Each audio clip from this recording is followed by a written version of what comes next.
Hello and welcome to the Holy Rivals Big 12 Mafia Show. How's everybody doing today on a Tuesday after an awesome Monday where Seattle beats the Giants to death?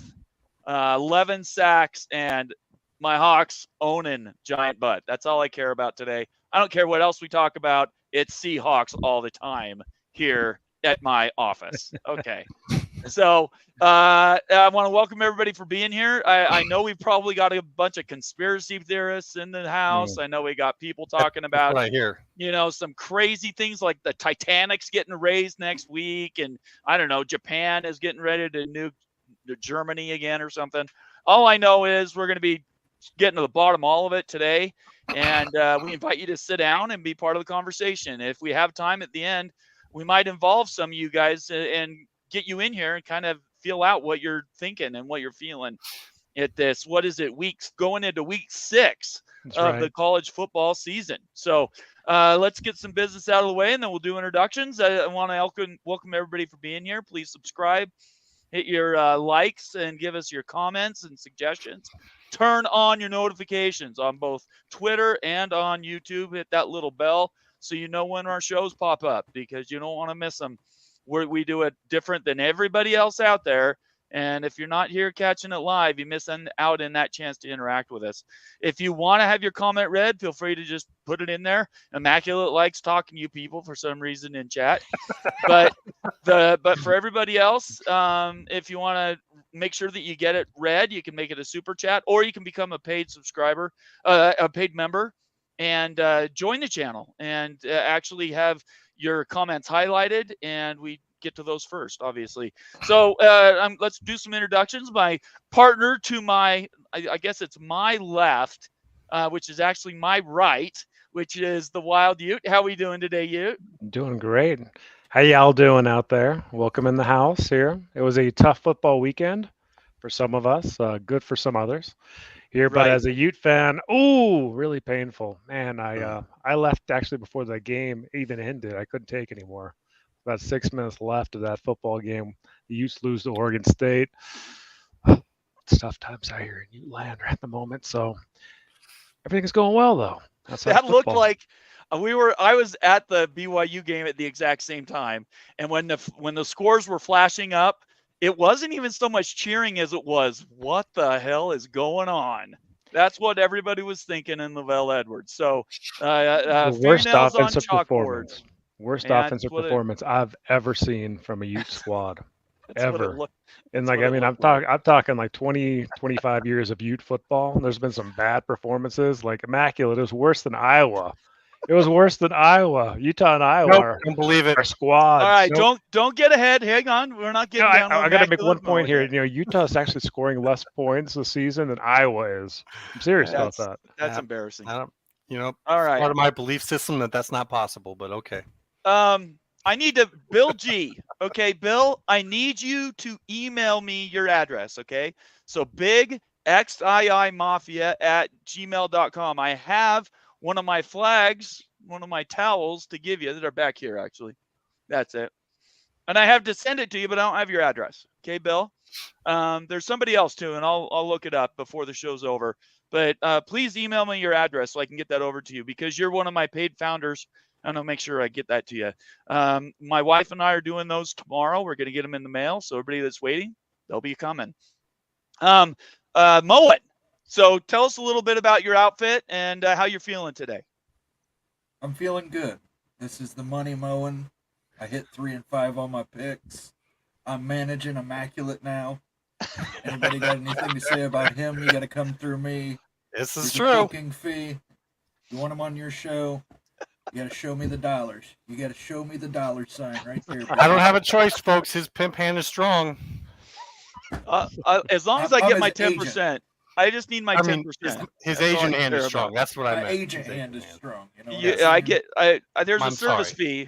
Did you guys see in the news? I don't know, probably out of state you guys didn't. Did you watch KSL last night, Ute? No. They're now doing a service fee that's called a kitchen order fee on your receipts at restaurants. It's like it ends up being about 5% of the bill, and they just tag it right at the bottom of your receipt. So next time you go into a restaurant, sit down, check your receipt.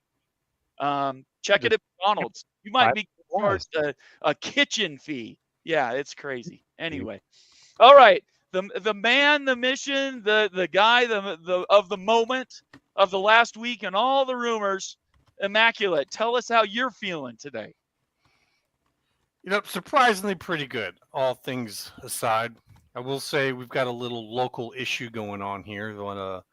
A somewhat nearby landfill is on fire, so if you hear me a little nasally, it's giving me a bit of an issue.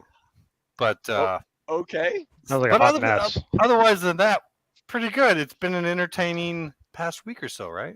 Normally, I would say that's a first world problem, but that's actually like a fourth world problem. Well, they burn garbage in Africa. It comes from another town, which is, but right. Sometimes the wind blows the wrong way.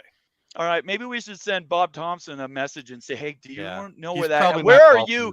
Let's triangulate where he lives. Where are you compared to this garbage fire?" That's what we should do. All right, before we get into the show, let's do some hellos and shout outs. Glenn Lumen, the first guy in the building, all the way from the Philippines. Actually, I think he's still in Oregon. Good to see you. Rock Chalk, who's one of our Jayhawk guys, Sawyer Brown. He might be coming in later today if he gets the guts to join us, because I sent him an invitation if he wants to talk. Let's see here. Who else we got? S. Reed is in the house. Cougar Tracks. Good to see you, Cougar Tracks, one of our paid subscribers. Thanks for being here. Again, Bill G is there. Mr. Monkey Says. Mike Smith. Good to see you, Mike. It's been a couple days. Don in Kansas. Good to see you. Boy, we got a bunch of new people in today. It's good to see. Yeah. And Jason Spangler's in the house. Good to see you, Jason. Kansas, what the hell's going on with your quarterback situation there? Is that actually a thing, or did they hold him out so that wherever your coach is at, he's going to play next year? That's a rumor I saw. I wonder if that's true. Really? Yeah. Like it's conspiracy theory that we might have to dive into, that he sat out that Texas game because he wants to save his red shirt so that he and his coach can go play wherever his next gig is. Ooh, juicy. Yeah, that is juicy. Craig Kirsch is here. OPD Don, good to see you, Opie. And we'll end with that. Okay, let's go to our picks first. Let me bring up we can get the easy stuff out of the way at the beginning of the show here. So here's the picks as they summed up over the weekend. And Immaculate, why don't you walk everybody through what we did later? Yeah, we had a bit of a down week this week. It wasn't that we did bad. We just got close on a few. So as you can see, best this week, myself and Moen, and that was just a 3-5. Bomber and Newt right behind us. We're still not doing terrible overall. I'm sitting at 18-14 in the lead. We got the boys at 16s, and then Moen is he gained a little ground. So good. He's coming back. He gained on you guys by a game. Did he though? Technically. Yeah, I don't know. It's hard to take him seriously. What are you at there now? 14 and 18? That's just, I don't know. I want a recount too. What's going on with Immaculate? Immaculate continues to pull away. I want recounts. We need to do an audit. Hey, aren't you used to doing money audits and stuff? Can you start tracking his work? I can do that. There's a small problem with your work. There's a small problem with that theory. You're not going to be able to read my handwriting. Oh, okay. All right. Man. Well, I'm not going to take the time to go back and actually see if that's true or not. So we're not going to worry about it. No. Any last? I want to give you a chance here to really tell everybody what you thought about the Utah loss, and they're still ranked. Where do you guys go after the bye week this week? Which BYU and Utah both have bye weeks this week. Yes, the bye week this week, but that game on Friday was one of the ugliest offensive performances I can remember in recent history. Especially for the Utes, we need Cameron Rising back tremendously. We have just a slew of injuries all over the board here. And it was a expectation resetter, I would say, for the season too. So I don't know really what's attainable anymore. The goal before the season was a playoff berth. Going into the game was still playoff berth if Rising came back, but it doesn't look like that's probably in the cards now. So the question is next, could you get to the Pac-12 championship. If Rising comes back, and that looks like a stretch too. So it's kind of tough out here in Ute land, but really the offense killed the Utes. Only passed for 140 yards, and really that's been the consistent theme over the last few weeks. So just the passing attack is anemic. The receivers can't catch the football, and the defense looks great.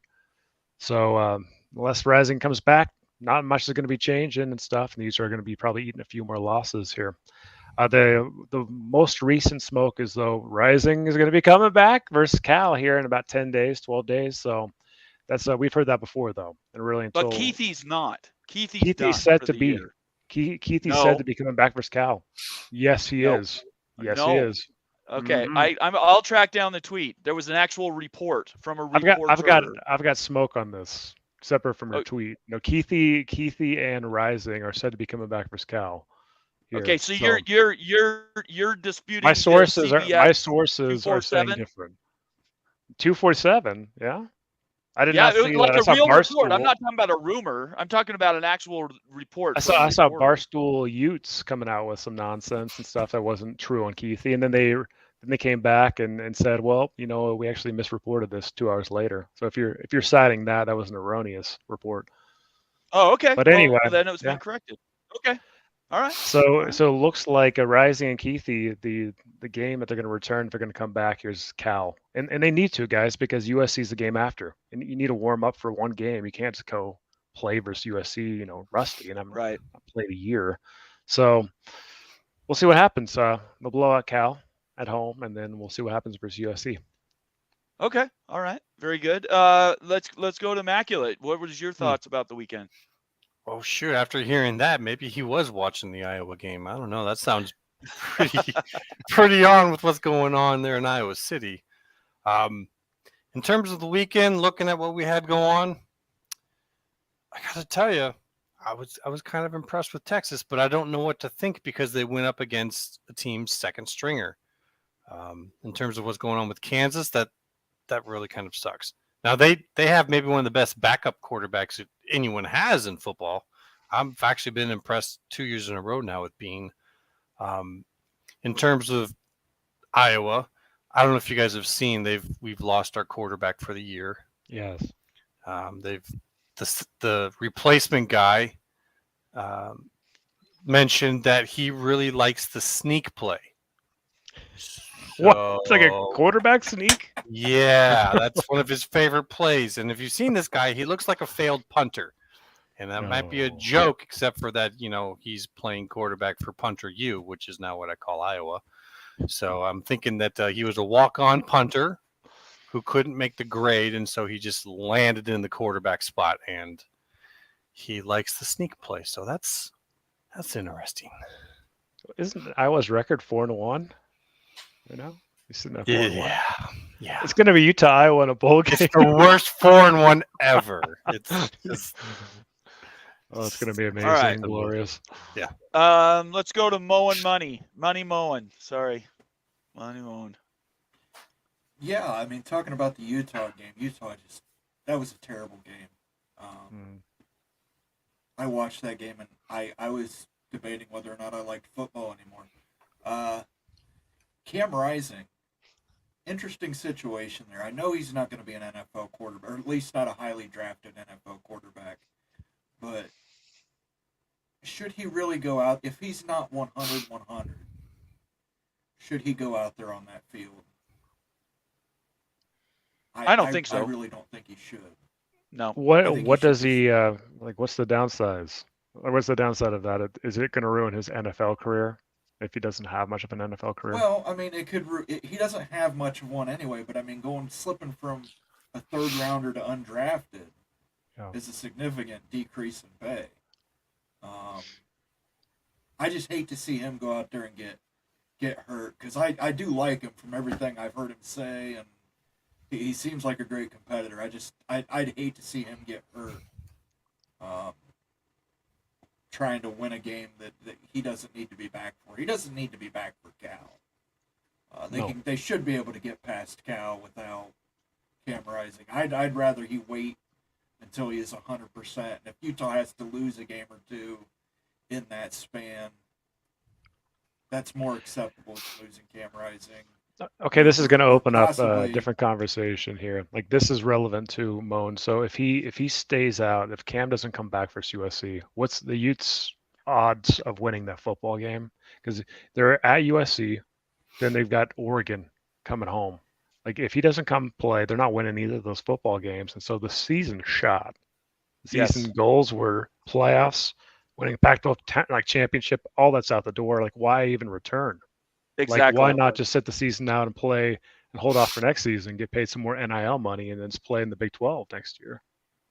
He might. I think he do could. that. I mean, that Yeah, might, I think that could might happen. be an option for him to take the NCAA. Yep. Is he a The senior? COVID year plus the second injury year. Okay. That became out. So it's you play Okay. your 6th and then Yeah, I mean, 7th. that might be. Yeah, that might be the best thing for him to Right. do. And Keithy I've too. seen guys come back too early from ACL tears. I think And- Keithy does as well. I mean, you might as well have this hype train going into next season and stuff with this rising stuff. That's how I see it too. Well, and they would be the odds-on favorite to win the Big 12 next year Certainly, if yeah, both those with guys Rising came back. Mhm. Yeah. If I would Plus, agree like with the that. NIL money, like again, like if you're looking at what do you make like on a practice squad, guys, if you're on an Right. NFL practice squad, you make $12,000 a week, and then that's going to be good for 18 weeks if you stay with the same team. So like that's Right. netting around $200,000, $220,000 if you're on the practice squad all year. If you're on the active roster, which I don't think you'd make personally, you can make up to the minimum is $750,000. So if he's making more than that on an NIL deal, why in the heck would he leave? I don't think he does. Makes plenty of sense why he'd stay. Yeah. Did you see that our friend of the show, Larry, actually agreed with me on what could happen possibly with Cam? What did he say? I did. Yes. Let us know too, Immaculate. I know you think a little bit different here. I don't mean to be, the negative Nancy on this one, but if you're the head coach and you have to think about more than just next year and you got to think about the future of that, and you've got these two guys, and I'm looking at these guys who are trying to play now, and I'm saying, what I see talent. Like they've got talent. They just seem underdeveloped, underpracticed. They're not ready. And if you're going forward in the future, you kind of got to sit here and look at the situation and say, I've got this stellar guy in Cam. He's a good talent, great dude, great leader.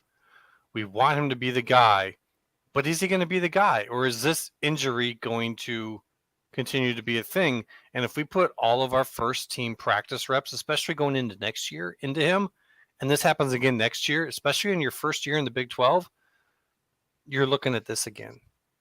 Whereas if you look at one of these other young talents, and there's talent there, they just need to get some time getting first reps, get practice, get prepared, get in line with their receivers.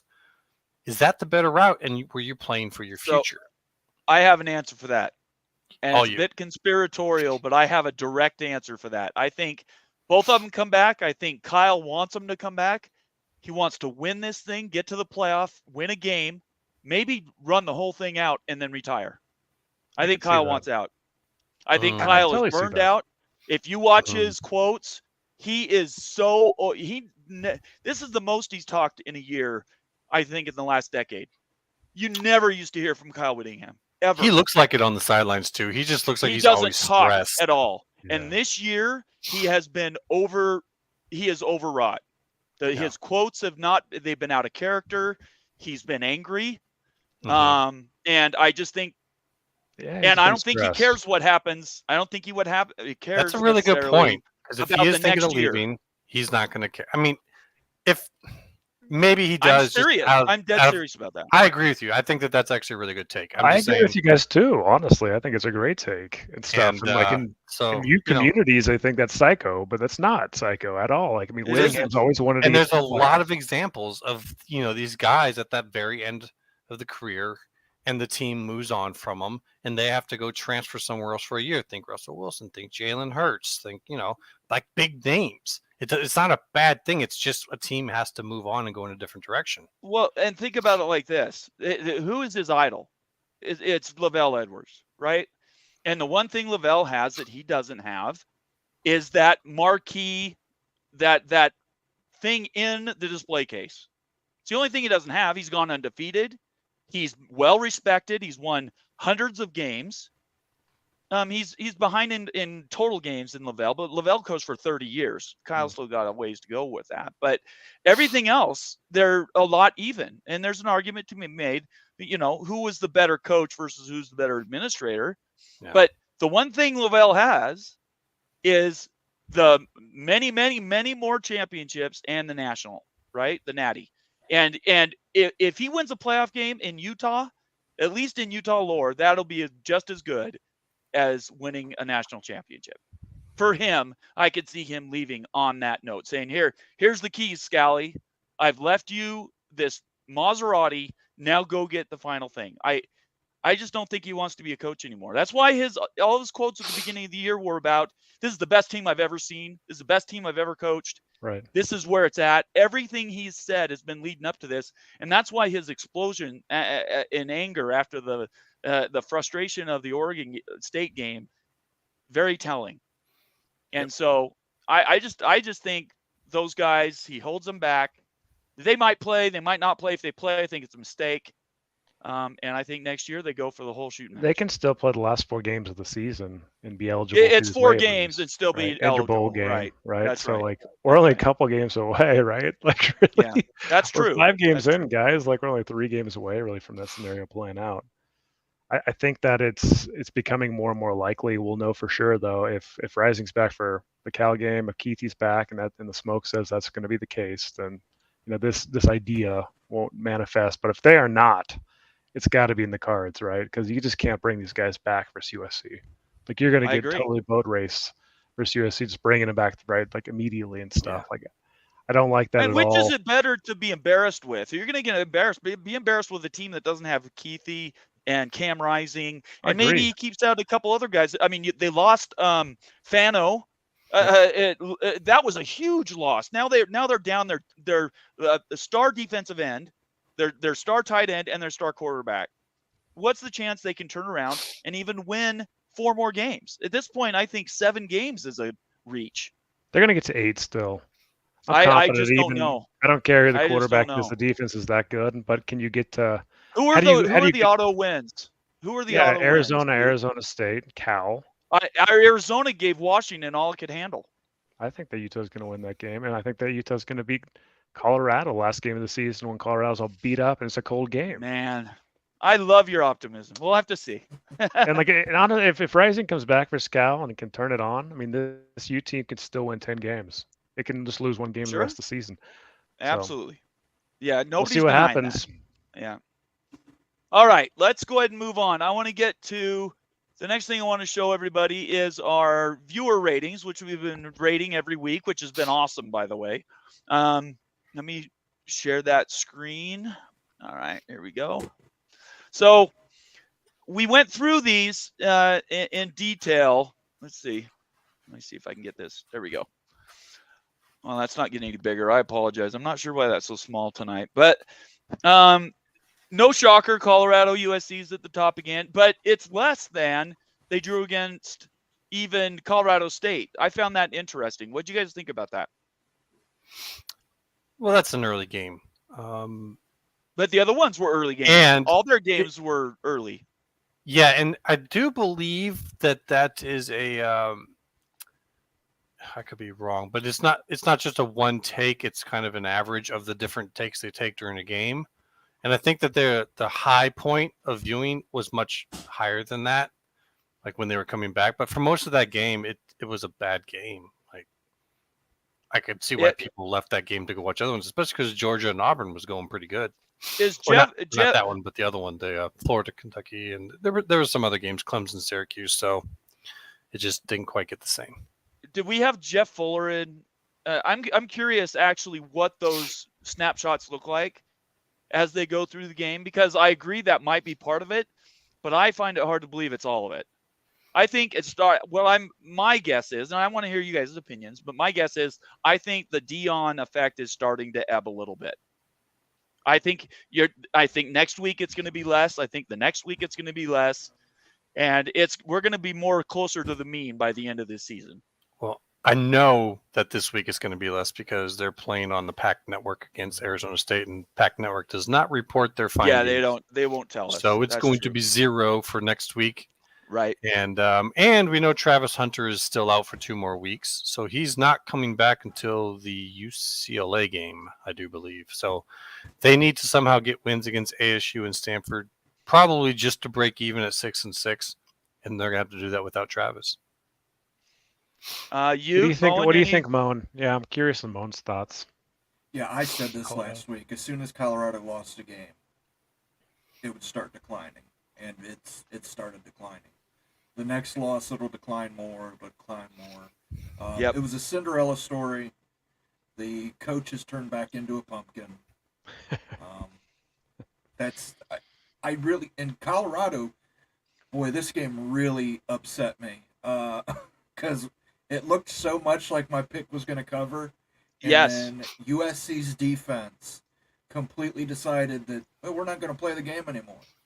Well, hang on a second. The offense quit playing too. Well, the Why offense does the quit defense playing, get but all? the- Why does but the the defense offense get had all put- the? Yeah, but the offense had put you ahead by 21 points. I mean, I know, but as why didn't they get to 63? It's easy to agree. blame the defense, isn't it? I mean, Grinch has been. He's not a good coach. Nobody here is going to say he's a good coach. But why did the offense all of a sudden go to sleep? Well, that's because I think they were trying to be sportsmen about it, and they took their foot off the pedal. And then once you take your foot off the pedal, it's hard to Sportsman? get right back into that rhythm that you had. I don't think Lincoln Riley's a sportsman. I Well, don't think anybody at Oklahoma would say that Lincoln I think he was Riley coaching was. not to lose the game at the end. But like I said, if you watch that defensive performance, it's just ridiculous. Guys walking back to the guys just giving up on plays.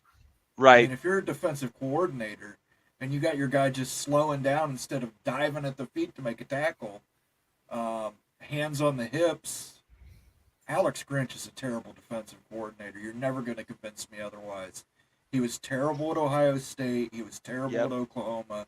Now he's terrible at USC. I don't know who he has naked pictures of. I don't know what national secret he's protecting. But that man does not deserve to be a defensive coordinator at the top levels of college football. Agreed.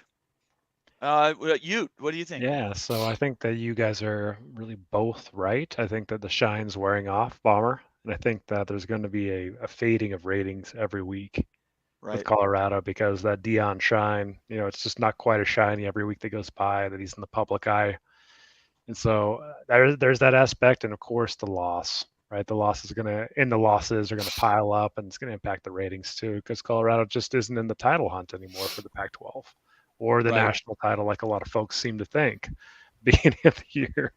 So I think those two things are going to come into play. But yeah, he's still going to be drawn over like 4 or 5 million views every time they're playing on national television. So it's still going to be high, but it's not going to be in the $10 million territory anymore. Right. Could be a good thing for Colorado. I mean, I kind of think at times all the attention is it's distracting to those players. They're certainly getting involved with a lot of antics before games with the other teams. It's causing issues. I think it might be good for them if they lose a little bit of the shine. Mm-hmm. A couple things that stood out to me, and then I'll ask for things that stood out to you guys. SMU, the newly minted ACC, got 18,000 views. On ESPNU. Ouch. 18,000, not 180,000. 18,000. So how do you think the ACC is doing right now? And how quickly does Florida State, UNC, Miami, everybody, Virginia Tech, how quickly do these guys want to get away from what has become now a cancer? And we all knew it. We predicted as it. soon as right? possible. As soon as possible, by any means possible. That's so bad. They're less than South Alabama, James Madison. I don't know what What you'd even say. channel are they even on? Is that just ESPNU? ESPNU. ESPN Plus, essentially. Yeah. Maybe when they're in the ACC, people will actually think about them. I don't know. I don't think I don't think so. Well, Anything else you could stand say out? you could say something that SMU's not bringing a very big brand. You could say more than that, but yeah, that's being kind, I think. Yeah. Yeah, Bomber, what's your takeaways with the Utah and BYU ratings here? I think it's fantastic. They both showed at the same time. They overlapped a little bit. We were on ESPN, you were on FS1. There's a little bit of a difference there. But I said this at the beginning of last summer, not the summer just passed, but the one last year, that by the end of this year, so all the way into going into the 2024 season, we're going to see a closing up of the disparity that you've had between Utah and BYU, because now they're both going to be in the same conference, or peer conferences. At the time, it was peer conferences when it was the Pac-12, but now they're going to be in the Big 12. And I think we're going to find that BYU and Utah are going to be near the top every week of views for the new Big 12 conference. If you'd like a good comparison for BYU, I know you're comparing to Utah, and we talked about that, but the one I would compare it to is if you go down a couple spots and you see Oklahoma hosting Iowa State. That was a little bit later, but that's the same channel, if I'm not mistaken. It is. Yep. And it was, considerably less than. We're talking Oklahoma here. They're in the race to win that conference. Right. And they have a very large fan base, but they had considerably less on the and on FS1. That amount, that's a big drop. And let's not forget, that was a Friday night, date night. People are out eating dinner. They're not watching football games at home. So to be over 1 million for both of those games is actually really, really good. Yeah. I need to get Jeff Fuller on to tell us how good that Friday showing is, but I think it's up in the upper echelon of what a normal Friday show is. In 2 weeks, BYU plays TCU. At TCU. At I believe it's on ESPN at 1:30 Mountain. So that's 3:30 Eastern, prime time. We'll have to see what that number is, because that'll really tell kind of how they're marking for this year. But I'm really enthused, by the way. One of the most surprising things I'm seeing here too. Look at Minnesota and Louisiana. Yeah, the Big Ten Network pulling over 1 million views. That's pretty amazing. That's maybe a little misleading. If it's because the way that works is you have both of those showing at the same time. So it's Penn State. So the Penn State game might have pulled more. There you go. Makes sense. Just let's do a quick reset. If you're new to the channel, please subscribe. Turn on your notifications. Leave us a comment or suggestion. We read those. We try to turn those into show ideas. If you're new to the channel, feel free to leave a regular comment. We try to get to those if we can. But super chats are always welcome. We always read those. So if you have something you want to get off your mind that you want to make sure other people hear, make it a super chat. Otherwise, you can join the channel as a paid member. And that paid membership, I am marking those as I'm going, and I'm deferring to those comments first. That's just sort of how do we keep the channel going. Really quick, there was one other one, and I wanted to hear Moen's take on this. So Ohio State was off, right? Yes, it was our bye week. Yeah. So what did you think of this Notre Dame Duke game? Because I thought that game was a lot closer than it was going to be. Now, I kind of thought that that's what we were going to see was Notre Dame. I thought Notre Dame's Sam Hartman was going to throw for a lot more yards than he did. But I think he really showed himself as a leader of that team on that fourth, I believe it was 4th and 16. Right. And he scrambled for it. And yeah, that was Sam Hartman at his best. That was really good. Yeah, I think that really cemented that he is the leader of that football team. Good comeback win for him. It was a rather boring game, though. I mean, it wasn't pretty. And I'm not impressed with Duke's quarterback at all. Right. I don't know how they beat Clemson, but he didn't look great. You guys do know that one of us actually picked Duke to win, right? Who? I picked Duke to win. Yeah, did you really? Actually, wait a minute. Oh, no. I think, Nate, you had Duke, but I think you picked him just on points. Oh, I took it on the spread. Yeah, whereas we both had that as well, but I said that I actually thought Duke was going to win. I don't remember saying they were going to win outright. You did not. What was the spread? Like 9 points or something like that? 5.5. Yeah, I usually take the spread if it's big numbers. 5 is a lot, especially because they're at home. But At anyway, home. Duke's got good defense, but yeah. All right. So anything else before we leave viewership numbers? Because you need to move on to the next thing. Go ahead. Okay, let's move to the next thing. Now let's put on our tinfoil hats and let's start talking about everybody's favorite subject. For it's avant-garde at this point, but people really want to be on the bus about Washington State, Oregon State, Big 12, and Pac-2. I don't even know where to begin with this. I'm going to do a little monologue, and then I'm going to turn it over to the panel.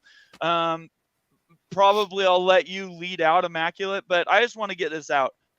If you're hearing from people that say definitively they know anything about anything with Oregon State or Washington State joining the Big 12, and you're hearing a definitive statement and it doesn't have like a CBS or an NBC or ESPN tag behind it, do not believe it. Nobody here on this panel is making definitive statements. We're giving you our best guesses, always have, and also best summations, right? I'm taking facts with mine and I'm saying this is what I'm seeing. I've been seeing it all year for the last 14 months, and this is where I think things are going to be. I eventually think these two schools, if they win the majority of what they want out of the Pac-12, they'll be able to use that to get into the Big 12 conference. But nobody here is putting a timeline on that. That might not come till 2026. They might run independent schedules for the next 2 years. Who knows? But these rumors that are going out that you're seeing from people just to get clicks, and I'm not going to use names. I don't do that. But you guys all know who I'm talking about. If they're talking bad about my panel, I'm going to tell you right now, you make two choices. Quit following me or quit following them. Because in my opinion, anything you get from anybody that comes out and attacks one of us as an individual doesn't deserve your patronage. And if you do want to continue to watch them, do it as an entertainment. Maybe pay them $5 and say, this is my entertainment, watching the carnival once a month, and here's my money. But don't come to us expecting us to rumor monger and to make stuff up. If you hear we're making stuff up, it's not being done by us. We live all our lives online. You guys know who we are on Twitter. If we put something out that's wrong, we will retract it and take ownership for it. But don't count us in any other way, okay? It really made me mad what's happened this last week and what's happened with Immaculate. It's pissed me off, and I protect my people. So that's it. I'm not going to talk about it again. Washington State and Oregon State, we all know, and we can have fun with it and everything else, but don't come here expecting us to be ripping on other people because we're not going to do it. All right, Immaculate, go ahead. Well, before I go in long, Mr. Manager Money Mowing, you got anything on this? Because this might go a little bit longer. Well, no, I mean, this is just, it's ridiculous. It's fun to speculate, but I mean, the idea that you're putting out there that this is an absolute fact and this is going to happen and you set a timeline and people are running with it as such, you're using data that's readily available to anybody to find. I mean, it's not like you have a secret account to obtain this data. It's free data, and you're putting it out there, and that's all you're doing. People are making that. It reminds me of that scene from Office Space, the jump to conclusions board. Yeah, right. You know, Immaculate put this out here using these figures and speculated, and they've jumped to the conclusion that Immaculate's a conspiracy theorist that said Oregon State and Washington State are on the precipice of joining the Big 12, and there's nothing that can be done to stop it. Which is just absolutely ridiculous. I've listened to him for the last 6 months, going back to Greg's show, going to his various appearances on Locked On Big 12 and other shows on this show. He's never said that, guys. It's never happened, and it shouldn't be painted in that painted with that tint of paint. So, and I'll leave the rest of it for Immaculate to defend himself on. Yeah, and Immaculate, you've never reported anything. Like you're not reporting anything. You're just sharing ideas. I have right? no sources and I want none. Right, and like we're just sharing ideas. Like I think they're high level ideas, right? And like that's part of the fun of this and everything. But like we've never reported anything. We're not trying to report anything. We're not claiming to. So if folks want to run with that and think that it's something that it's not, that's kind of on them. We're just having a conversation here, guys. We're not reporting anything. And so I think it's completely silly how, you're getting lambasted, out there by some folks and everything when we're just having a conversation. Yep. And you're just sharing ideas that nobody's really thought about before. They're creative ideas. And guess what, guys? We live in a world full of ideas. What's to say that that's not correct? That could still happen. Like, is it likely? Probably not, but it still could happen. It's just an idea, right? Mhm. It's just the fun of talking about this. Like, we take it so seriously, right? Like, we're just having a conversation and everything. And so it's not a report, it's just a dialogue. So go ahead, Immaculate. Well, before I go too deep into it, we do have a chatter who says something that I would like to respond to.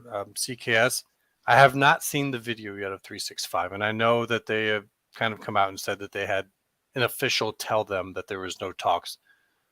But I think someone else on this panel said it well when we were chatting earlier, is that if they actually reached out to one of these schools and asked about this, and let's say there is something going on behind the scenes that these schools are having talks about, do you think in that moment, that's when those school administrators are going to decide to put this story out? That when, 365 is good, but that's not who they're going to use to spring a story for the first time. So in terms of them confirming anything Monty said, I'm taking that with a grain of salt. That being said, no one here, myself included, is saying that this is happening.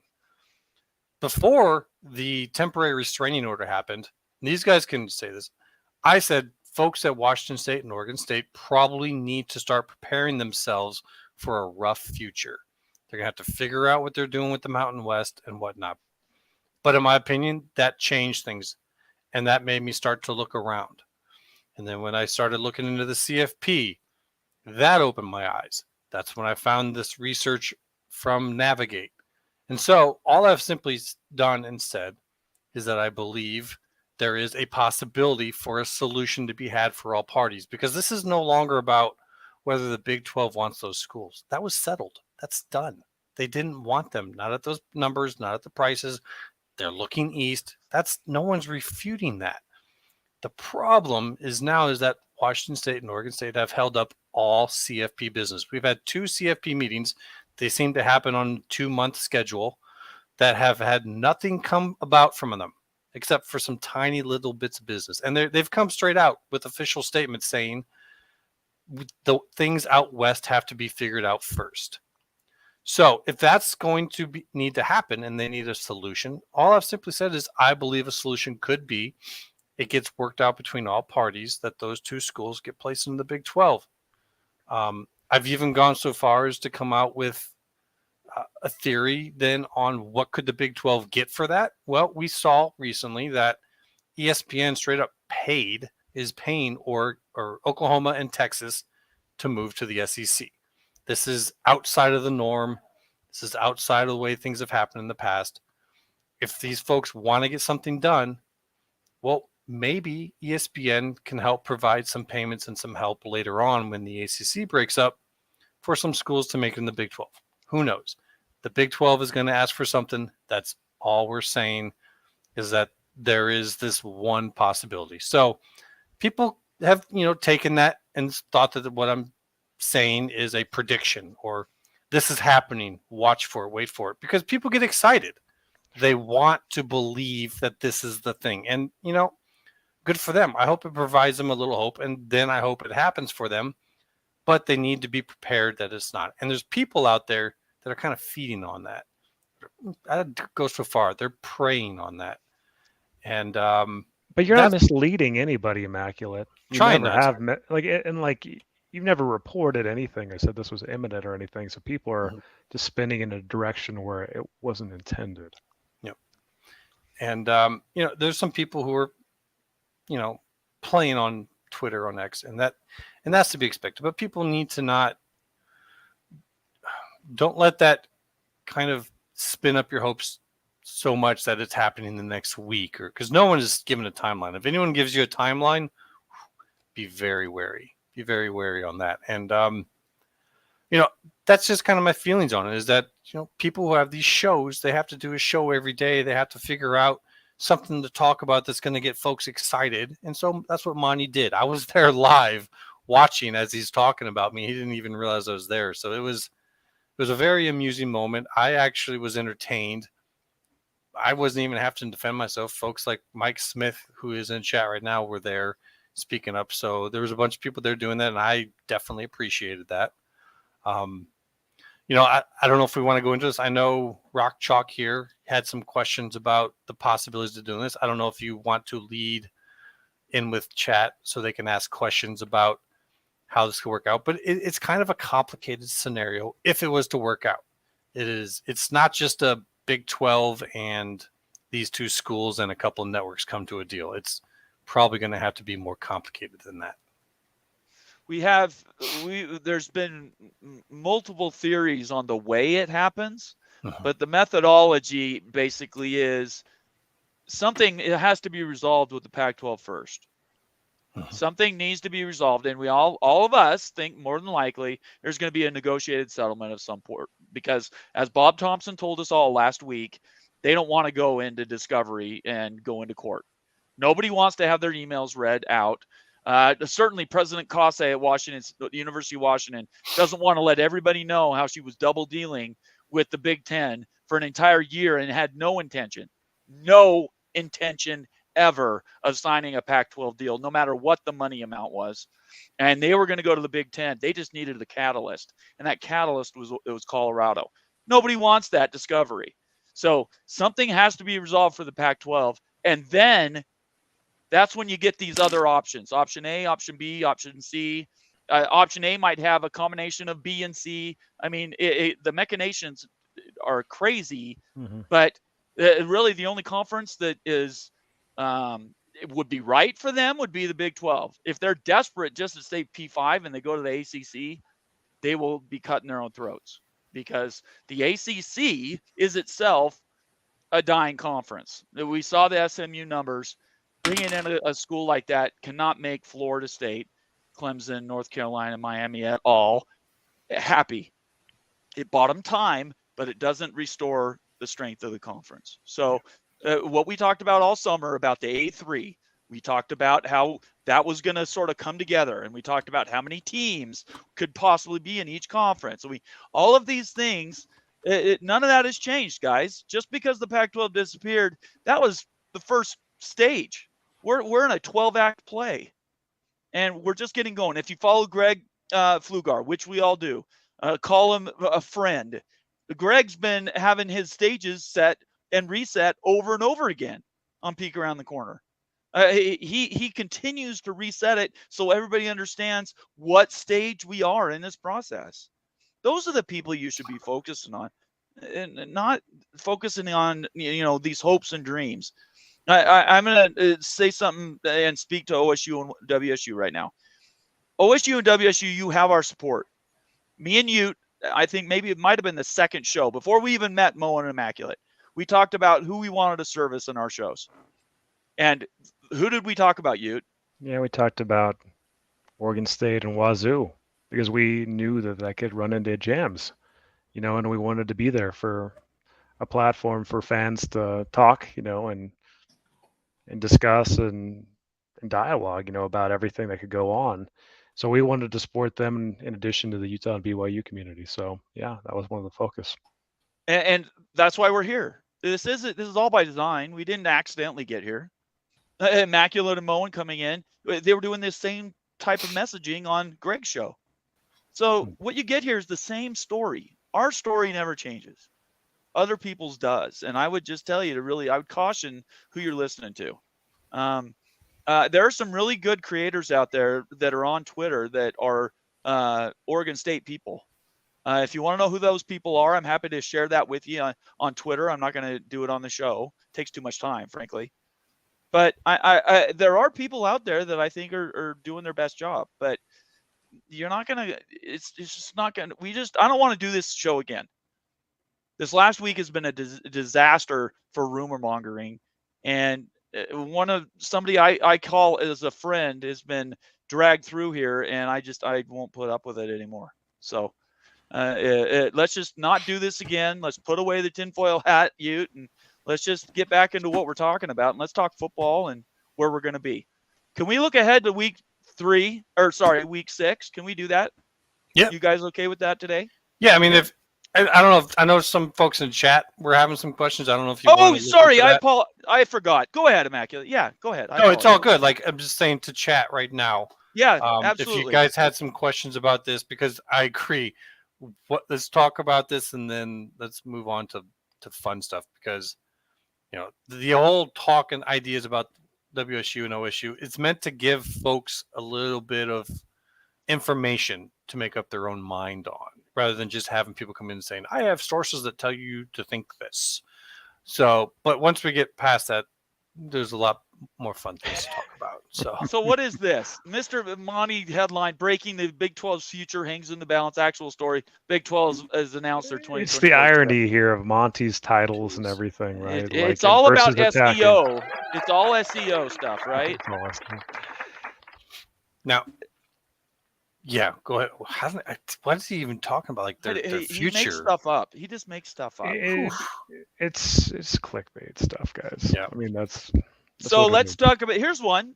Washington State. This is yours. Now let's bring that story up. It was answering to someone who was talking about how Monty said that the CFP committee was going to deny those two schools the ability to be in the tournament or something. Well, here's the thing. If the CFP can't get off the 6+6 model, that means they're going to have, 4 champions will come from the SEC, the Big 10, the ACC, and the Big 12. They need 2 more champions just to fill those slots. Who is going to be higher ranked than Oregon State and Washington State? Even if they're a 2-team conference with a scheduling alliance with the Mountain West Conference. Well, let's talk about that really quick. Yeah, what other G5s are going to be better than them? Like that? And they can't just block a team. Like no, they can't just, they don't have that capability. I mean, they do have some things to deal with the NCAA. So go ahead. There's no changes that could happen to the CFP. It has to be unanimous. And Kirk Schultz sits on that panel. Kirk Schultz is the president of Washington State University. He is effectively blocking everything.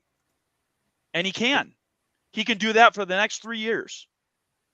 Until 2026, when the term ends for the contract, no changes can happen. So I don't know what Monty or anybody else is talking about. No changes are happening unless he, in some way, maybe they write him $1 million check or something.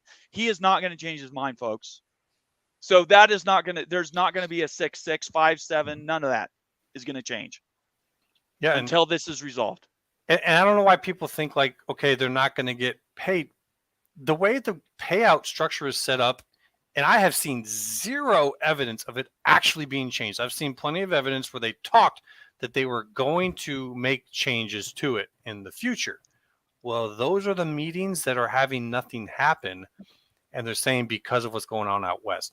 So they have not changed the payout structure. It's a flat amount per conference, no matter how many teams are in it.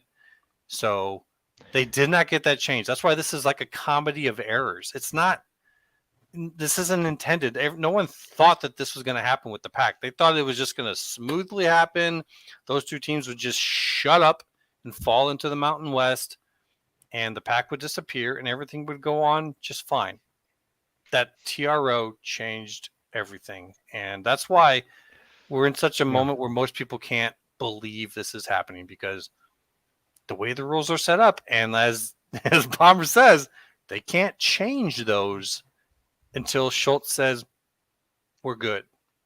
And Immaculate, it was an original idea that came from you and nobody else, right? And like the only things that we're hearing is, oh, well, I vetted this through a source A, source B, source D's. And they're just knocking the idea down. I totally get that, right? Like the one thing that I ask myself is like, how many times have I heard sources over the last year or two and stuff, and just total bunk stuff, right? You never can.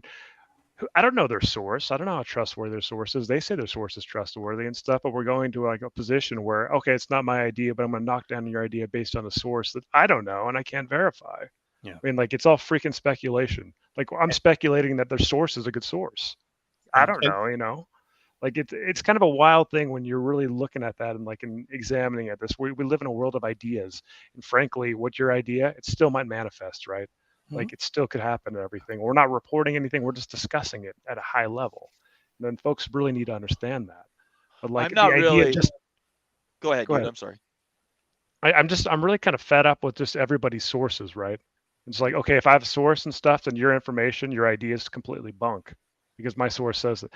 I don't know your source. I don't know how good it is. I don't know if you're making it up. How trustworthy is your source, right? Like, and so it comes into question like that. And Moan, I want to hear your perspective on that. How many people really have sources, true sources that have real intelligence here? Like, Real intelligence? That's questionable. like a real intel, right? Where like they're actually knowing something going on with the program at the Big 12 conference, or then somebody will actually tell them real information and stuff. I think Big Money's going to plead the fifth on this one. Well, yeah, then you don't need to answer that, Moan. And that's basically the response right there. There you go. At the end of the day, there's an old saying: those who know don't talk. Those who talk don't know. Right. And those big sources, they're only going to talk when they're ready to break. It's not if you call them up as Monty or as the Smokes, and say, "What can you tell me about this?" They're going to turn around and be like, "Nothing. There's nothing going on." When they want it out, they contact you, not the other way around. All right, we're going to move on to this. I'm not seeing a lot of other activity, so let's just go through some of the comments, and then we can move on to the next thing. P.S. Doff says we can move on. We can move on to trashing Ute fan base and the Arizona State admin. What's that about, Ute? You know what, Husky Hawk over here, he's just trying to dance on the grave of a Ute loss over here. I don't know what you're doing, man. Come on, man. It's tough. I don't know what does that even mean. Can you tell me? I think that he's just trying to joke around and push some buttons and stuff because he's a KU fan. So trying to jab the Utes for the loss a little bit. Okay. If you want your comment to be read, I'm going through them, but we're not going to. We're over 200 messages, so it'll have to be a super chat, or I'm trying to find identified paying messages that I will defer to, just so everybody knows. I'm not ignoring your comment, but you'll have to become a member or a super chat for me to identify it. Mr. Monkey says this was a while ago. Getting back to that rumor about Jalen Daniels. Jalen Daniels burned a year playing time just to help Kansas in the last 3 games in 2021. That UT win was Daniels burning his year. I doubt he's giving up now. Yeah, I don't know. He was fine until in warmups. I don't. It's inexplicable. It's like a conspiracy why he didn't play. I can tell you this right now. Most Kansas people thought he was going to play. Mm-hmm. Jason Spangler thought he was going to play. Yeah. So when I made my pick, I thought he was going to play. Yeah, so. me too. We all did. When I started watching the game and I saw Bean out there, I was like, what? Yeah, why? Exactly. Yeah. Let's see. The Nice Dad family. That's somebody new. Welcome to the show. I hope you're still here. I know your comment was a while ago. I did mark it. I actually recognize that picture. How's it going, man? The Pac teams are bringing some viewers. Need Wazoo and Oregon State to drive these up. What do you guys think about that? Wazoo has good TV ratings. Oregon State historically has not. So, yeah, I wouldn't agree with that comment. The Pac. Yeah, I said earlier that if the Pac-12 had just one more year to wait to negotiate, boy, it'd be a completely different situation. Yes. What Colorado's doing, what Oregon State and Washington State, timing is everything in life, and sometimes you just miss out on the timing. Yeah. Like, why couldn't Coach Prime have come before USC left to the Big Ten? Because that was the crux, right? So one thing on that real quick before you move on. Yeah. People need to remember, going into this year, the Pac is a story because everyone knows it's its last year. So stories like that drive ratings. They get more people to watch than did in years past. So I'm not really using this year's numbers, even though it's, the greatest year for Pac football that they maybe ever had. which is unfortunate. But I don't even think that was going to save things, because I think a lot of their numbers are being pushed because the story of how this is their last year. All right, I found my list of founders that I need to still ship stuff to. This is Bill G's comment. He's one of my founders. Bill, again, send me your email me your address so I can get that sent out to you. The other two that I don't have addresses for is Sooner Lemon and Mike Rayner. So if you're here or you watch the show later, guys, please email those to me. I need to get these towels out to you, and I just don't have a contact for you. Bill G says he likes Wild Utes hat. I appreciate that, Bill G. It took me about a good 45 seconds to manufacture. I was going to ask you how long that took. It's much more shoddy than you think. All right. And this last one before we get on to new comments is Mike Smith. He says, there we go. I like this show. Well, thank you, Mike. We like when you're here. Numbskull News, PATC. That's Greg Flugar. John Kurtz, and he says the Monty Show. I am a free-thinking individual who can listen to different takes and form my own. Hey, man, brother, I'm with you. Thank you for being here, and we appreciate it. And I do know that Mike is not afraid to speak up at Monty when he wants to. He was the loudest voice pushing back on Monty while he was doing that. I mean, it was just Mike Smith over and over and over and going in. So I a lot of times I got to sit back and watch because Mike was going at it. Well, I really appreciate it. Summit Hawks in the house. He's one of our paid members. He says, P.S. Doff, lol. I guess P.S. Doff said something. I will be your source, but KU is going to kick your tail in basketball. Okay. There you go. Let's see here. Let's move through some more comments. I love comments from you guys. That's what we're here for. It's not to hear us talk. We talked way too much tonight to try to get through this other crappy stuff, but here's another comment from Opie. Good to see you, Opie. He's replying to Jason Spangler. It seems to take up to 3 years to get acclimated to a new conference. You went through this recently. How long do you think it takes? It depends if you're moving from the G5 to the P5 ranks. In that case, it's 5 years. It's a 5-year plan to build the recruiting up you need to, the depth of the recruiting. In the case where you're moving to a light conference, I don't know. It's a good question right here. I'm kind of curious on how like the Utes in Arizona and Arizona State and Colorado are going to do in the Big 12 next year. Pretty optimistic, so we'll see. I mean, they're new teams, new schools that you're playing and everything, and a new brand of football. So there might be some validity to it, to just getting used to playing a new brand. So we'll see how it goes. I mean, there's so many new in new Big 12. I mean, how many new teams are there? There's like 8 new teams in the new Big 12 that are within a year and a half. Yeah. Yeah. So 8 of 16 teams in the new Big 12. So everyone's kind of feeling each other out. Nobody knows what this is going to be, what the brand's going to be, and everything. So right. It's a unique situation. But yeah, if you're coming in, if you're Cincinnati, Houston, and Houston's 5 years away from fielding a really tough competitive team as depth to survive. Houston might be closer to 7 in football. But even like the Cougs too, like when you get down in the meat of the season and everything, it's going to be a challenge. Depth's going to be tested. So yeah, definitely.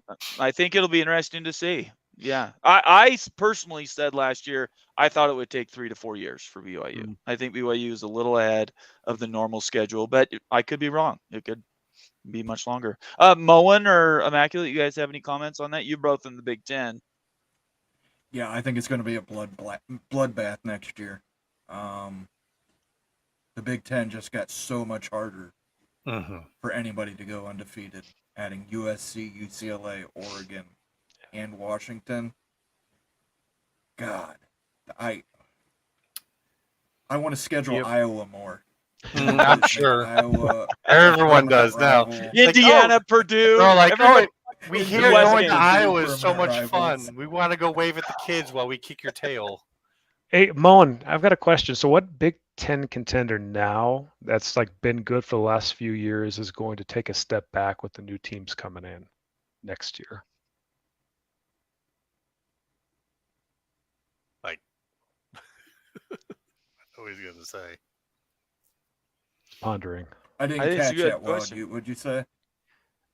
So a Big Ten team that's pretty good right now. That's a contender right now. Who's going to take a step back next year when USC, Washington come in the conference? So who's having the high horse today, and they're going to be taking a step back tomorrow? the Big Ten? Michigan, because I'd I think say that's Harbaugh leaves What? at the end Yeah, of the I'd year. say it'd be a hot take if he's an Ohio State fan though, so that's But see, I think par for Harbaugh the is course. leaving at the end of this year. I think that's this a is the distinct year possibility. that he Yep. goes. I think he But- goes back to the NFL.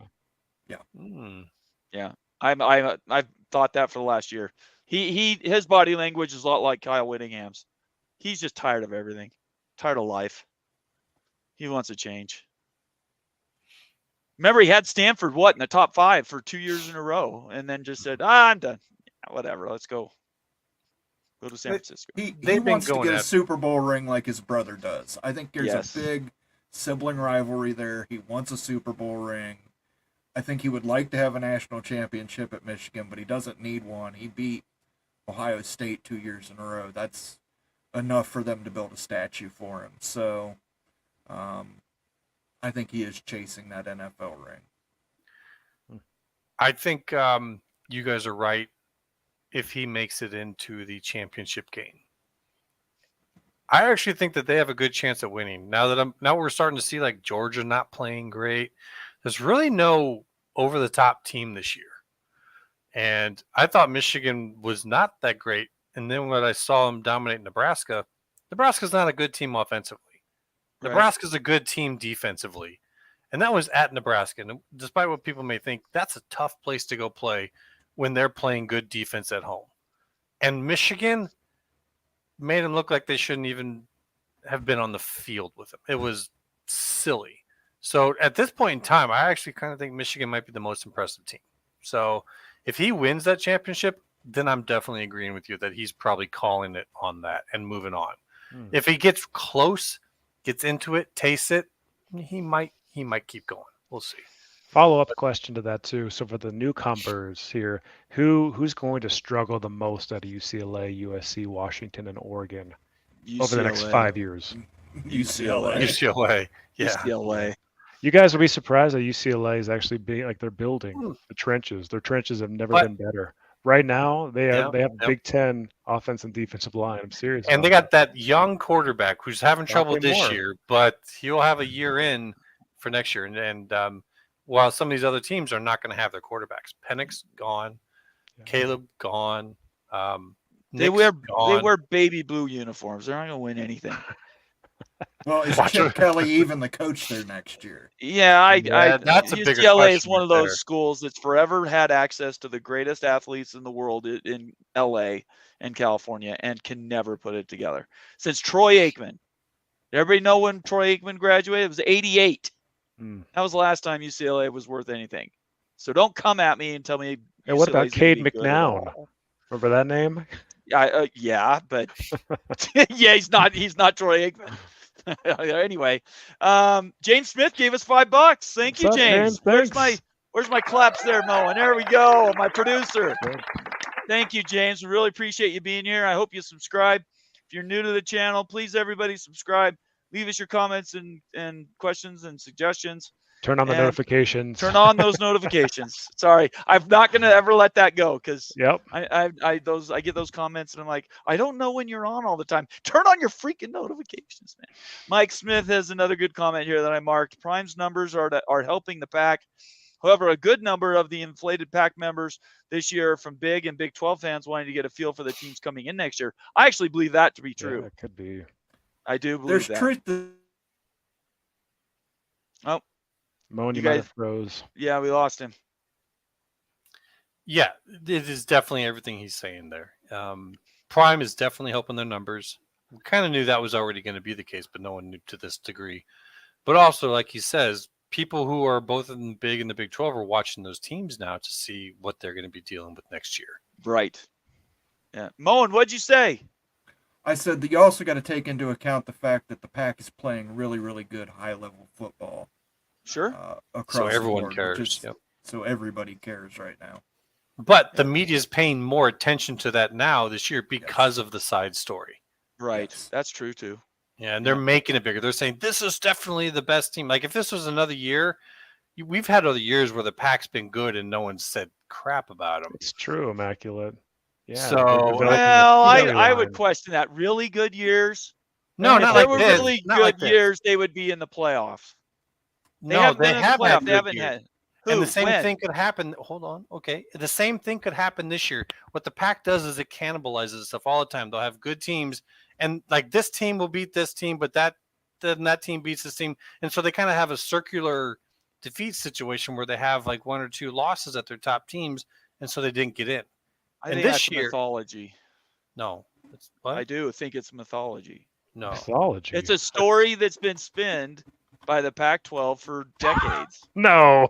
It has. I'm gonna give you the Since- tinfoil hat, bomber. No way. Yeah, Since pass that over. USC, Or since pass it over to USC him. left, listen. Since Pete Carroll left USC, the only two teams that have even been close to sniffing anything national have been Oregon and Washington, and both of them flamed out in big time fashion in games that they were never really in.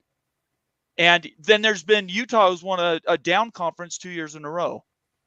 I'm not going to sit here and say they cannibalize you. Every league cannibalizes itself. Every league does that. It's not just the Pac.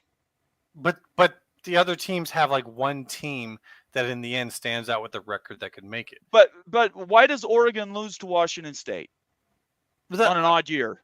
Why does Washington lose to Arizona? No, cannibalizing is Oregon beating Washington, beating Utah, beating USC. That's cannibalizing. That's your top guys eating each other. The Pac-12, their top teams lose it. Not this year. I'm talking about all these last years. You want to go back and look? Who did Oregon lose to last year? Remember the Mike Leach era when Oregon was State top 10?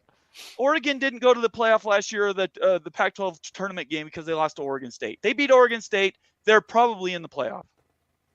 Well, Utah would be in the playoff a couple times. No, Utah wouldn't have been in the game. It would have been USC and Oregon. We're talking a couple of years ago when the Utah lost to Oregon in the Pac-12 championship. But here's the point. I'm literally ready to go record to record. Schedule is schedule, and I can prove this out. I think the point is being missed is that the media does not help the Pac when it's like that, but the media will help the Big Ten or the SEC when they have some of the same situations happen. That's true. And I don't deny that. And all I'm saying is that this year is different. The media wants to hype up the last year. I agree. Best year ever. That's all I'm saying. Like I don't want to get into a thing about the history. I'm just saying this year is different in that everyone wants this story to be front and center. Everything you say is true. Storylines. Yeah. It's like what Bob Thompson mentioned. Storylines is a big driver for media. And that's what I'm saying is like USC is a good team. They got a great offense. They got a shit defense. Yeah. They're not going to. Washington State's pretty good. Kind of the same thing though. They got no defense. Oregon State, great defense, okay offense. I mean, the Pac is maybe better than it's ever been, but I've seen SEC lineups that are better. I've seen Big 12 lineups that are better. It's just I think it's better than the other conferences are this year. It's got a lot of great quarterback play. Some good defenses, some not so much. So, but everyone wants it to be true because it's the final year. My opinion. I think you're right. Everything you and Ute said about this year is accurate. Yeah, and so I wasn't talking about this year. I'm talking about all. Yeah, I know, and that's why you're going in. I'm like I'm not arguing any of that because you might be right. I'm just saying the media generally doesn't give a dang about the Pac, and this year it's everything. So it's the swan song. They're giving it all. It's unfortunate that Utah's getting screwed. Utah's getting screwed because of injuries, right? This was their story to write and finish this year. And this parlays well into the super chat. So thanks, Summit Hawk. If it supposedly takes a couple years for Pac-4 to get acclimated, then if no prediction of them winning the Big 12 next year, who's a front runner in 2024? So. Yeah, who's the front runner in the Big 12 in 2024, guys? It depends. If Keithy and Colorado will be good. Colorado. It's Colorado. They're going to fill that line at Colorado with the transfer portal afterwards. Yeah. Colorado's going to be tough next year. I'm sorry. I agree. They are going to be ready to roll. I think Utah could be good coming in. I wouldn't be surprised. ASU.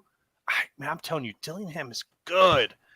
Like the difference in that team when he took over play calling was considerable, and that made a difference on their defense. Now they're not good this year, but they now have a pipeline into Texas. They've been recruiting the crap out of that state ever since he took over there, and I would not be surprised if ASU makes a big leap in that regard. But Let's take a look here. I love this question actually, Summit Hawk. So let's look across the new Big 12. Okay, so will it be Houston? No, it won't be Right. Houston. Like what about TCU possibly? Possibly for next year. I'm having big questions about them now. And they're down this year. Like, for is their sure. coach? How is their recruiting doing? That's what I need to see. Like, It's pretty good actually. I mean, UCF and I think UCF, TCU and Utah have the best UCF classes for the new Big 12. UCF may be the Florida team on the rise, like for sure. Total. If they can build up that stadium, they're going to be a power. What about Texas Tech for next year? Who knows? Again, they're underperforming this year. It's hard to know what they're going to be next year. Seems like every year everyone's like Texas is their year. And yeah, it's not. I think it's safe to say it probably won't be Baylor given their trajectory here. Once again, now they just scored 28 points in a quarter to get a win. Maybe I don't know. Did you see the fire up video at halftime? It wasn't Aranda. No way. It was the offensive line guy from BYU. So he had to get somebody else to do it? No, what's his name? Who am I? I don't know. I've not seen it. What's his name? He was from BYU. He played at BYU. I can't remember his name. Offensive coordinator, yeah. Anyways, if you watch the halftime video, he looks like he's a lunatic. And maybe somebody will correct me with his name in the comments, but he is just googly eyes and everything. They come out and they're a different team in the second half. So there's rumors. They're certainly not going to be the favorite, right? No, they're not going to be a favorite, but there's rumors that maybe Aranda steps aside and he becomes the head coach. Yeah. That's what I was trying to get to. Aranda needs to go to the NFL, man. He has got a brain for this. He's soft-spoken, though. Yeah, but in the NFL, they don't care about that. Those pros don't want a coach like banging at them. They want a guy that can actually come up with things and scheme and do their job and not like they don't need a rah-rah guy. The college is just the opposite. You need a rah-rah guy. You need someone that can get them fired up, that can get them motivated. And these are just kids still. Mm-hmm. I think Utah, Colorado are always going to be good. So I would put them in the top quarter easy, right? I'm saying TCU is going to be in that. I'm going to say the University of Arizona is going to be in that too. Okay, Wildcats and the K-State Wildcats and KU. I don't know KU's. Is Daniels a senior? Is that what we're talking about here? No, he's got one more year if he wants to sit out. He can't. If Leipold stays with Daniels, I mean they're going to be a contender next year. For sure. I think that's a big if at this point. Yeah. Going by these rumors, but who knows? Bean will be gone, so if Daniels doesn't work out, what do they got then after that? I don't know. Ewers. Well, sorry, they're gone. They're going to be gone. So yeah, I don't know. I'm looking forward to next year. I think it'll be great. I also think that don't count the rest of this season out. I think whatever happens at the end of the season in both the Pac-12 and the Big 12 will really dictate who has that momentum going into 2024. So. Let's get to a couple comments here from Coffin. Thank you very much, Summit Hawk, for the super chat, by the way. Thank you. Opie answered your question, by the way, in chat. Who is it? Jeff Grimes, the Baylor Jeff Grimes, that's who it is. Offensive coordinator. Yeah, if I can find that. It was actually Drake that reposted that. I'll try to find it and repost it. It's really motivating. Yeah, thanks for the sounder. Mowing the hawk. That was nice. Crow, sorry. Kaufman is one of our members. That's the Jayhawk squawk. That's the Jayhawk squawk. Kaufman says USC is overrated with defense, and then his next comment it says that is the sad part about Utah this year. So USC's down, and in turn Utah's gotten hit. Hey, by don't this count bug. the Utes out yet. Here we can't dance on the grave. It's one loss. That's it. Rising if he comes back. I love your positivity. Some magic. Dude. I love it. Some magic. I love the positivity. Cougar Tracks, one of our members, says the Pac teams that are coming in the Big 12 are already P5. They shouldn't need to get acclimated. I totally agree with that. I don't think that's going to be an issue. All the other let's be honest, like ASU's program stinks right now, right? Like, and if you look at recruiting and everything, I mean, they're down compared to where they need to be competitive. So yeah, absolutely. They've got lower level depth and stuff, but they're not going to be contenders. Yep, Arizona. I agree. Let's see here. I'm trying to get to any other comments. The only other thing I wanted to cover tonight, let me get this last. Oh, Patrick Viegel's in the house. Good to see you, Patrick. Our West Virginia is being represented. He That's says a maybe if story. West Virginia can figure out offense, we have a defense to be in the top 4. West Virginia is That's a playing story. fantastic football, and I've got a show coming up on. I told Kuz I was going to be able to do it on Saturday. I might not be able to make that. I forgot I had a commitment. So we're going to reschedule that show, but I definitely believe West Virginia has overachieved, and who knows? They have a very favorable schedule this year. So they could end up 10-2. And everybody was writing Neil Brown's Dude, yes, they were. He was the on the beginning of the hot year, and seat, now the hottest of hot seats. And now I got to look at this and say, you really can't fire him, can you? I mean, he played well against Penn State. He beat TCU. Right. I mean, they've been impressive. So why would you get rid of him? All right. One last thing I wanted to get to, and then we're going to call it a night. We've been doing this a little bit long. So this is the last thing I wanted to cover. This came out right before the show came out. And basically all I wanted to point out is, let me repost the link so everybody can read this. It's tough to read it on my screen. I can't make it any bigger.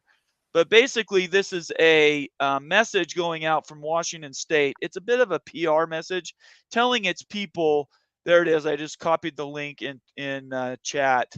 And I'll repeat it on Twitter too. But basically, Washington State's trying to take control of the narrative that's saying, hey, it might take some time, but we're going to be in a good spot once we get all these ducks in a row with the conference. Our teams are going to continue to compete, and they're trying to control the narrative. Do any of you guys want to make any comments related to this statement out of Wazoo? There's one thing out of here. I'm trying to find it exactly, but they say that they're seeking that waiver in order to be able to potentially play for a championship as a. Down here at the bottom. Let me read this last. To me, that's the most important part. So it says, so while the industry ebbs and flows through the tumult of rearranging values and priorities, Washington State is left to create a patchwork solution to ensure our student athletes maintain access to the NCAA championships. As this process unfolds, we ask for compassion, understanding, and flexibility in navigating the NCAA governance structure and potential legislative waivers. We appreciate the spirit of teamwork and camaraderie that is underscored throughout college athletics. Last week, if everybody recalls, Oregon State put out something not dissimilar than this. The message was a little bit different, but it was still trying to control the narrative that, hey, our schools aren't going to disappear. We're not going away. We're not going to let the NCAA and the college football playoff and everybody else write us off. That's just simply not going to happen. So, yeah, what else do you guys think of that? You guys want to go ahead? I mean, I do have some thoughts on that, but maybe if you guys want to go first. I think that it's, it's kind of what you'd expect here. I don't really think there's anything new here. I think that it's just kind of the reality of their situation and everything, and then kind of saying we're not going to get left behind and give us some compassion here. It's really what it is. Moen? Yeah, it's they're saying, hey, we're working on it. It's like on Facebook where it's relationship status right now. It's complicated, but they got somebody they got their eye on. Relationship status. Okay, that is my favorite comment I've heard in a long time. Here we go. Semenok says, I agree, Moen. I don't get to talk about it? Oh, you're Of course you killing do. me. Go ahead. Okay. No, I don't. I just want to point out their usage of the term a patchwork solution. Right. And if you just point on that, how to create themselves a schedule that passes this so they can get that waiver. I think that's probably going to be one of the biggest things they need to prove in order to get the waiver is what's your schedule going to be? Who are you going to be playing? How can you be in a championship game if you don't even have a decent schedule? And they have had a scheduling, I can't remember the guy's name, but he's kind of known in the industry for helping along with this, I guess. Say that it is possible, and they've looked at it. One of the things I think they need in order to make it possible is money. They're going to have, because this has to be done within a year. So you're going to have to pay schools to move off of their current schedules, which means they have to pay the people that they were previously scheduled to play against. So you need money to make that happen, to grease those wheels. And one of the things I think they would have to do is probably pay the Mountain West to make way and make room for them. So that's what I think they're doing here. And they need that money in order to do that. So if they don't have a way to get the CFP payout, I don't know if they can do this. But the fact that they're actually working on this leads me to believe they've seen some of these same projections. Like Navigate shows on their page, they've worked with 4 or 5 power conferences, multiple teams in the pack. So when looking at this, folks realize, I think that, like you guys are saying, they're trying to get people to feel for them. But if they can put this together, if they can set this up, they got a serious threat on their hands. So I'm looking forward to see what news comes out about this. I think what's interesting is that Washington State and Oregon State, and I think there's something to it, refuses to die. They're not just going to go quietly into the night. They're not going to let anybody tell them, whether it's ESPN, College Game Day, I don't care who the personality is, they're not going to be bullied. And I really respect them standing up for each, that you can question their methodology, the way they're going about it. They certainly wasted an entire year trying to ride coattails for schools that had no way, shape, or form were going to protect them, for some reason deluding themselves into believing that something was happening when everybody else was double dealing. So I don't know, but I definitely think it's a valiant effort, if nothing else. I think it was Oregon and Washington who were double dealing. I don't think Utah was double dealing. I didn't say every school. I just said every school. I think he's right, because Oregon and Washington were listed on the Navigate site about schools. What I mean is, I do believe every school had options out there. I do believe that. It wasn't like they were like looking to leave and stuff. That's not what I said. I said they were exploring. I didn't say they were double dealing. Okay. Yeah. Or let me clarify. If I use the term double dealing, what I mean is they were looking at other options. They were not necessarily seeking out to move, but they weren't going to get caught in the lurch either. They had made connections. Mm-hmm. They knew who they needed to talk to get to Brett Yormark and whoever else at the Big Ten. So that's what I mean by that. The only two schools that couldn't do that themselves were Oregon State and Washington State. Right. That's what I mean. When we look at this, we kind of had that little tidbit come out that Stanford and California were actually trying to get the Four Corners to go with them to the ACC. Sure. And so I kind of came to the conclusion on my own at that point in time that none of these schools actually wanted to stay with the pack. Sorry, Utah included. I think the disappointment in that is some people there wanted to go with Stanford. I think you guys are pretty well connected with Stanford at this point in time, research-wise. And you've grown a lot. I think that might have been what some people wanted to do. That's maybe the more respectable decision or whatnot. People have their own views on that. But I think that's where some folks wanted to go. Maybe your coach included. I don't know. But, there are definitely different tiers to this, though. I think that schools like Oregon and Washington have probably known for much longer. Even Petiti said that Colorado simply moved forward the timeline. So I think that they were always going to take Oregon and Washington at some point in time. And so there are different levels of culpability to this, but I do think everyone was kind of working pretty hard to try to find their best option going forward. They would have been dumb not to. Yeah, for sure. They would have been absolutely dumb not to. And the difference is they were returning phone calls. Oregon State and Washington State, nobody was picking up the phone.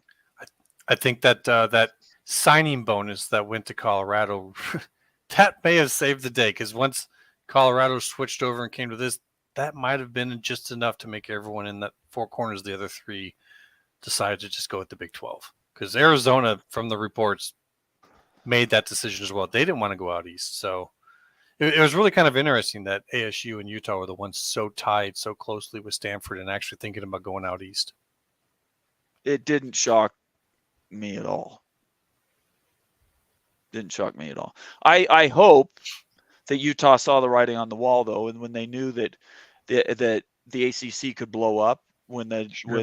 when the smoke came out about Florida State, North Carolina, and others wanting out. They don't want to join a dying conference. They're not stupid up on the hill. So, yeah, I that would have shocked me if they would have joined a dying conference. That was a massive decision because those two options were out there. Right? Absolutely. Oh, I'm sure And, the ACC wanted them. I'm And that sure was they and that did. was pivotal too for the Big 12 because that Yep. really was the crux of like where the Big 12 will overtake the ACC, and they did at that moment. That was the swing factor, and so the ACC's dying. We all know that. The Big Yeah. 12 is not. The Big 12 is strong. As strong as we can be now. We're going to keep getting stronger. And plus on that too, here's a question to the community. So either throw it in the chat here or send Bomber Eye a note on Twitter. So we're going to be interviewing an attorney over the next couple of days and doing a short video on the Holy Rivals, and we're going to get pretty specific about ways, strategies to get out of the ACC grant of rights. And so we've asked the attorney actually to do a lot of research here, and he's done weeks and weeks of research by looking at the ACC bylaws, looking at all the information available. We're going to have a really good, candid conversation really about the exit strategies. We've heard some from Peek Around the Corner and other media sites, but I want to hear from somebody else that we're having a conversation with around. If you have any other questions around that, or questions that you'd like us to ask in that short video, then please let us know, put it in the chat or send it via Twitter because that's going to be coming out over the next few days. It should be a really good conversation with some stuff you've never heard before. Can you ask him one question for me? Sure. What we've heard from the Big 12 was the reason why Texas and Oklahoma got out with what they got was Big 12 lawyers actually said that their gore wasn't as rock solid as some believed. Yeah. That's right. So what I would ask him if I was there, what you guys ask him is, why does the ACC think theirs is so rock solid when the Big 12 is now came out and said that they thought that theirs wasn't? We've seen the ACC gore. It's pretty common. It's nothing extravagant. So is it just all show and lawyer talk? Because that's what lawyers do. Like, we got the strong case here. Is it all for show? Is it maybe not as strong as everyone thinks? And this has kind of been shown by what happened with the Big 12. So we'll bring that up for sure. Yeah, because that would be interesting to see. Because I don't see why the ACC would have such a better gore than Big 12. These are they don't pretty common in fact, things. Bob told us that they're all boilerplate for the most part. Yeah, we saw it. It was basic one-page little thing. And they keep breaking them. Texas, they're broken left and right. So it's just a matter of money at this point, which is what Moen told us 4 months ago when the stuff out of the smoke came out about the ACC, and we broke that down over months. Moen And by the laid way, it out. The ACC is not dying. They are no different than when the Big 12 was. They will reload. They will survive. There will be an ACC. Will it be a G5 status? Yeah, we'll see who's in that league. No, it'll be an A4 status. We'll see how that works out. Elite private universities. That's all I'm going to say. We'll see. I can't wait. That's all I can say. I can't wait. I just want this to keep going. It's more fodder for us. Remember, all right. I think universities don't have to report a lot of things that public ones do, including money that comes in from things like NIL. But anyways. NIL doesn't go through the school. No, you're right. But the funding that comes in, a lot. If you have a state-funded institution, you have to report a whole lot more. Well, sure.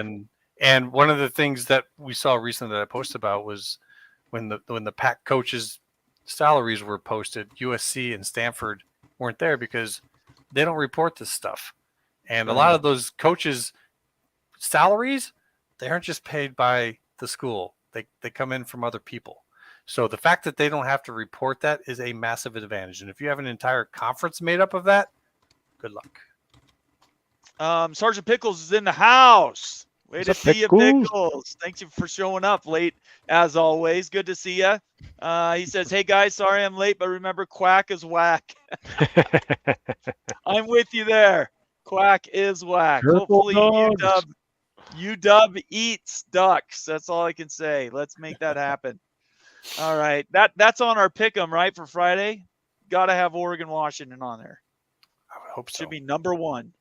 It should be worth double points. Oregon, Washington should be double points. Are they I got to playing get this those weekend? games back from. Is it also worth Yeah, I double think I negative? think we're looking at that game in 2 weeks. Is Oh, it a is that double it? Is negative? it in 2 weeks? Yeah. I It's 2 weeks apologize. away. I thought it was this week. I apologize. Oregon fans are mad because the Notre Dame USC game got a better primetime slot. Okay. All right. Well, that's the way it goes, I The think. Texas Oklahoma game is this week, though, right? Yeah. Yes, Red that Rebel. is definitely. Yes. Yeah. Yep. PS Doff says UW by infinity. I Yeah. love that. That's great. Way to positive think there. All right, guys. Anything else you want to say tonight before we sign out here? We've gone an hour and a half. Just We got remember, your back folks, immaculate. That's what I'm going to Appreciate say. it. We got your just back. remember, folks, we talk about possibilities. We talk maybe even about probabilities. We don't talk about sure things. And this isn't prediction time. We aren't prophets. We're not out here saying our sources say this. We're just looking at a situation and giving our opinion on it. And if you ever have a question on where we're getting that from, feel free. Because like you saw on the other show, I don't mind showing where I'm getting my information from and where I'm getting my ideas from. And I know these guys feel the same way. So just take everything with a grain of salt going forward, because there's going to be a lot of misdirection. Moen? The only sure thing is that I am Immaculate's manager. There's booking fees. It's true. He has a rider. Only green M&Ms. So you have to pick out every single other color other than green. And you can contact me on X at Moen Sports. Moen Sports. And follow the man. Watch his shows. He's got all kinds of channels. He's got like 500 channels. Got sub. He is the producer. Yes, and he's our producer, and we love him. Tomorrow night. Oh, sorry, you. What do you want to say? Yeah, just I'm looking forward to this conversation, learning more about exit strategies here for the ACC. We know we've all heard a lot, but want to hear some new stuff that we haven't heard before here, and ask some good questions about that too. So we have some in-depth knowledge and everything. And again, this isn't reporting. We're not predicting anything. We're having a high-level conversation of possibilities. So that's what we're going to be doing in a short video. Looking forward to that. Watch out for it. And just so everybody knows, that's going to be a separate channel. We've talked about this for weeks, but we're breaking off the Holy Rivals. We're going to start. It's going to be an analytics-driven show. It's going to be about the BYU rivalry. It's going to be about the Holy War and how they fit into the Big 12 and these other conferences. It's not going to be just Big 12 Mafia, which is kind of more of a larger panel show. It's going to have a lot more presentations and that type of thing. So we're going to segment a little bit, but we hope we don't lose any of you. And when you watch that show, make sure you subscribe to it, because it won't be live at the time. I had one other announcement I forgot to say. Actually, I have two. One, I did DM Jeff Fuller on Twitter right when we started, when we were talking about the way that the metrics for measuring attendance and where ESPN Analytics gets this stuff. He gave me the document, so I'm going to share that with the team. We're going to digest that and put some information together so we can distribute it to you guys. There's a lot of legalese in it and data that I'm not even sure I understand. So we're going to have to work through that as a team, but we'll come back and present that to everybody, maybe even by Friday, so everybody knows kind of where those numbers come from. When we show you that green table every week, what do those numbers actually mean? I've got the data now, and I'm going to share that with everybody. So that will be coming. And then the other thing I want to share is that tomorrow night, we are going to have the one and only Drake on this show. Drake Toll will be here. And if everybody saw my picture from last week, I was able to have lunch with him last week. The kid is fantastic. He's a rock star, and he's going to give us a little of his time tomorrow night. So please come back, join us. It'll be a fun time, and we hope you have a good little bit of time with us tomorrow. Other than that, if you guys have anything else, you can say it. Otherwise, we're going to sign out. Go Utes. Think blue. That's all I can tell you. Everybody else have a great night and peace.